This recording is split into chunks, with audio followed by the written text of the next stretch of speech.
Howdy folks, thanks for watching Urban Outland. My name is Jamie and today I'm going to be talking about the Benchmade Saddle Mountain Skinner knife.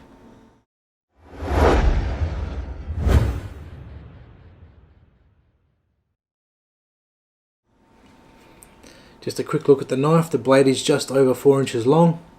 It's got the Benchmade logo etched into the blade there. It's a satin finish.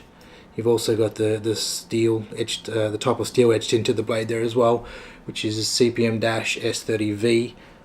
From memory, I think it's 58 to 60 roll wheel hardness. So it's a premium, very close to a premium steel blade. Just before I talk about the knife, I'll give you a bit of an idea of the Kydex sheath, what it looks like. It comes with a belt loop. The belt loop's held on by 2 screws there, and you can take that off if you don't want it on. I melted the end just a little bit here. I don't know if you can see that on the camera there, and that makes it a bit easier so for one end operation. So I can just grab it, pop it off, and she comes out. It didn't come with that again from the factory, and it was a bit annoying. If you've got gloves on, things like that, you need 2 hands sort of on the knife to pull it apart. Simple, heat it up, 5 minutes later, made that. It's a simple little mod. Again, probably drill some holes in it to drain some water out. That's all I would do with that. Doesn't wobble around, doesn't make a noise. It's nice and quiet. So yeah, and it's held in with a fair bit of tension. It's not going to fall out if you've got it on your pack. Alright, the knife itself, it's full tang.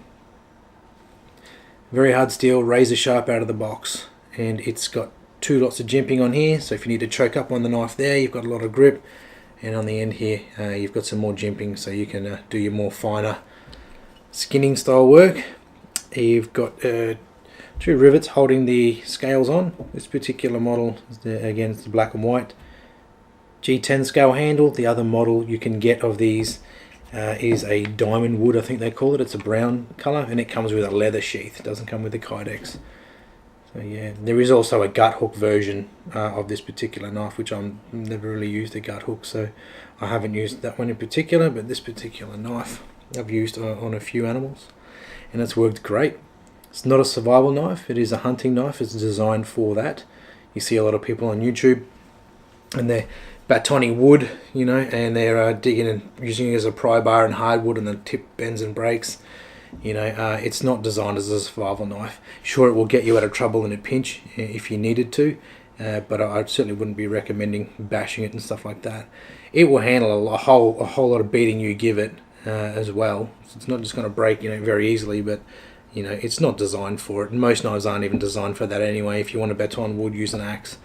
Yeah, stuff like that. So just quickly looking at the handle itself, you do have a lot of some grip on the back there, and you've got a lanyard hole down here.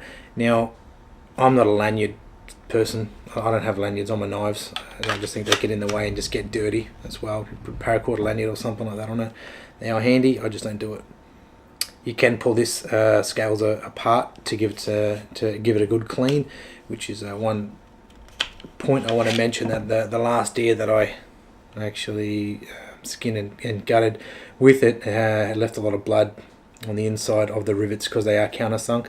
Make sure when you're giving your knife a good clean that you get in there with a pin or something real fine, or even pull it apart and give it a proper clean that way. And make sure you wash out your sheath as well. So would I recommend this knife? 100% yes. This is a knife that you can pass down to your grandkids, and it's going to last a long time. It's not a custom made knife, but you're not paying $400 or $500 for this knife. In Australia, I think it retails for about $240. So it's affordable, and still actually quite expensive, but this will last a lifetime. If you went for a custom knife, something like an R&N blades, which are absolutely ripper knives, they are probably one of the best you can get. In my opinion, this is not far off, and it's affordable for most people.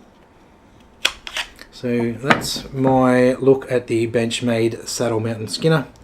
Yeah, get onto it. You won't be disappointed. Highly recommend it. Yeah, and get on it. Anyways, we'll see you next time. Have a good day.